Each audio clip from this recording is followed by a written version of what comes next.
వైఎస్ఆర్ జిల్లాలో 16 ఏళ్ల విద్యార్థిని కీర్తనను ప్రేమోన్మాది దారుణంగా గొంతు కోసి హత్య చేయడంపై మాజీ సీఎం వైఎస్ఆర్సీపీ అధ్యక్షుడు వైఎస్ జగన్ దిగ్భ్రాంతి వ్యక్తం చేశారు.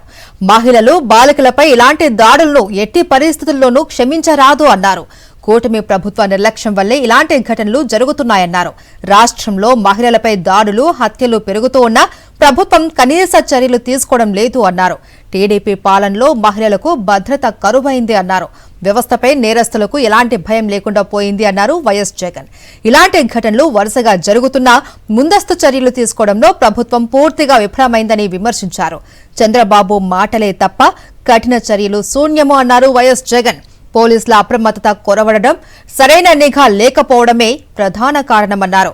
దారుణానికి పాల్పడిన నిందితుడిని కఠినంగా శిక్షించాలి అని ఫాస్ట్ ట్రాక్ కోర్టులో కేసు నమోదు చేసి వేగంగా న్యాయం జరిగేలా చూడాలి అన్నారు వైఎస్ జగన్. బాలిక కీర్తన కుటుంబానికి ప్రగాఢ సానుభూతి తెలియజేశారు వైఎస్ జగన్.